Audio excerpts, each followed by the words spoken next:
Greetings, Montaisa here with this sniper and loadout. It consists of the classic, the cozy camper, and the Tribalmans Shiv. Not the greatest loadout as you might imagine. This time I have edited down the footage more than I usually do, for the simple reason I am trying to showcase the loadouts and not my own ineptitude as a sniper. But that's also something to keep in mind while I'm talking I'm not a good sniper. But without further ado, let's go over the weapons.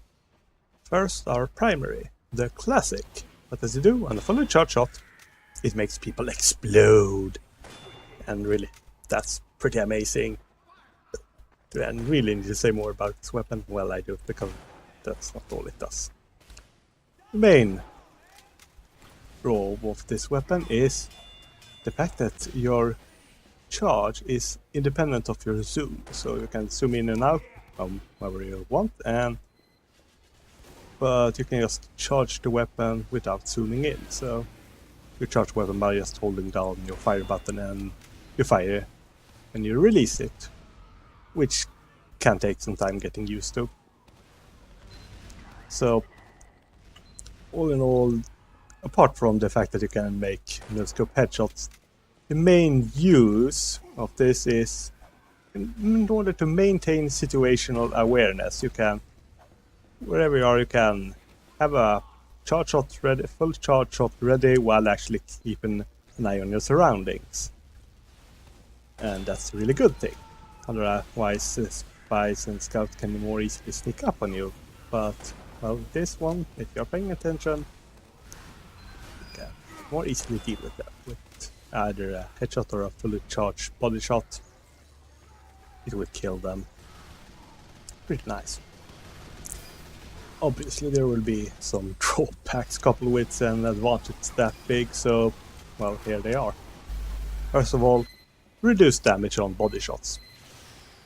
Well, a fully charged body shot will still one-hit the scouts and spies and snipers and engineers, well, unless they have things that actually bring them up to 150 health, but it's certainly a disadvantage that you can see that this weapon, well, it deserves to have something like that. The main problem is the other disadvantage.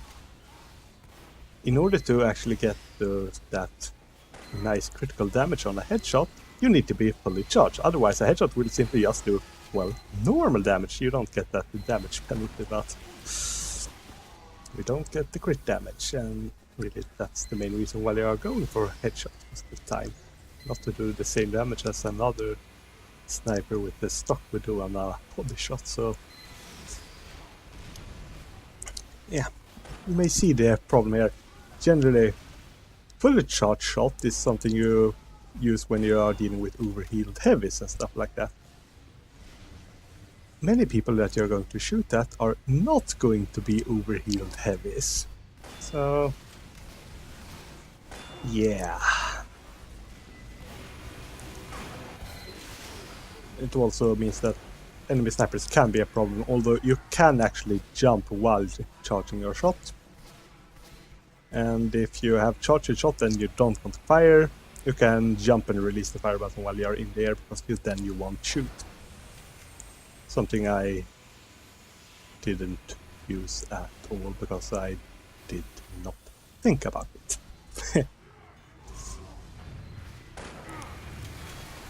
But all in all, classic. It's certainly a fun weapon to use, and the disadvantages, well, they are necessary, and otherwise it would be too powerful. But in the end, it's probably the weakest sniper rifle. It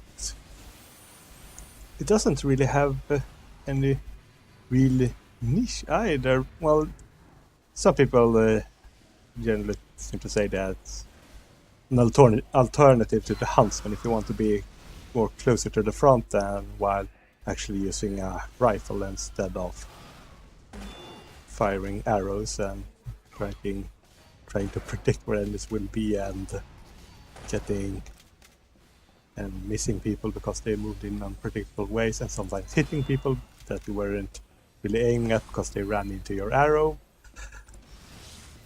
Well, I can certainly see that. Personally, it does feel that it's most useful as a weapon when you're standing back, watching over multiple possible entry points and have a fully charged shot ready for when the enemy comes.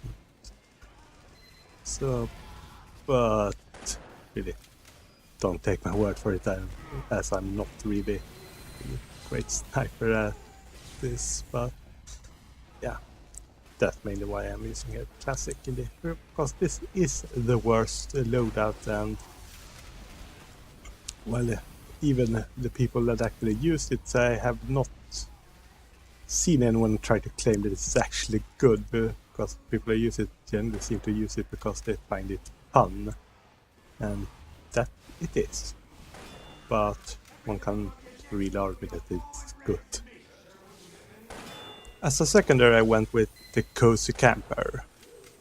Actually, my first choice was the Cleaner's Carbine. That might have been a better choice. Not entirely sure, but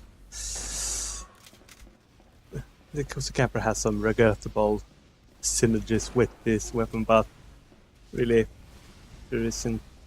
All sniper secondaries actually does work. The SMG is good to, well, if an enemy is near and you didn't kill them with that full charge body shot, it's a very useful thing to have.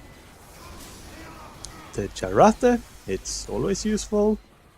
The Darwin's Danger Shield is, well, it's pretty good considering that enemy sniper is a problem, and extra protection against those guys, that's a good thing. And when it comes to the Razorback, well, the classic works actually pretty well with the Razorback. It's, while many people do use it as an excuse not to pay attention to their surroundings, it is a secondary that pretty much works best if you actually are, because, well, sure, it protects you against the backstab, but the spy could just shoot you. He has a revolver, you know. But if you're paying attention to your surroundings, well, it will be much harder for him, and considering that the classic provides situational awareness, that's after all one of the main selling points of the weapon, well, you can see why it works. At least should work reasonably well with the Razorback. But I went there with the Cozy Camper. The health regen, it's also a nice thing to have, because, well, you're not, as a sniper, you're not the main people to get healed by medics, although it does happen occasionally. They are going to run around, and some medics will try to keep everyone healed, so. And there are health packs and dispensers and all that stuff, but in the end, a bit of passive healing doesn't hurt. Now you also have resistance to knockback. That's not really going to come up that often. In fact, if you're in a situation where it's relevant, then you are probably dead anyway, so. The third and final thing is that no flinching, provided that you are fully charged, and that's mainly useful when you're trying to go for a headshot so that you don't miss, because you're going after the smallest possible target. Going after a body shot is not that important. And with the classic, well, in order to get the headshot, you do need to be fully charged, so that can actually be useful. Of course, you also need to be able to actually aim to begin with. Something I can't really do that well, as you probably noticed recently in this video. And for melee, I went with the Tribalmans Shiv. The only real alternative there would have been the Shahanshah, which, as you know, well, maybe you don't. It's not like anyone really used that one, as far as I have been able to tell while playing this game.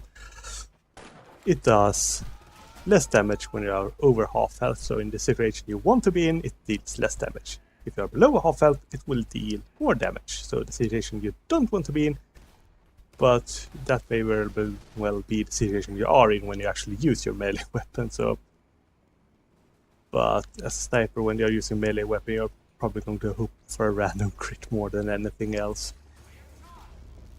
Now the Tribalmans Shiv, it also deals less damage, but it adds a bleed effect, which can potentially be used to track down spies, and together with the hit it does deal more damage, but it is your time, and well, if you're in a melee battle you want to kill the enemy as quickly as possible and not get killed, not give the enemy time not to kill you even if he ends up dying later. Better to kill him and actually survive.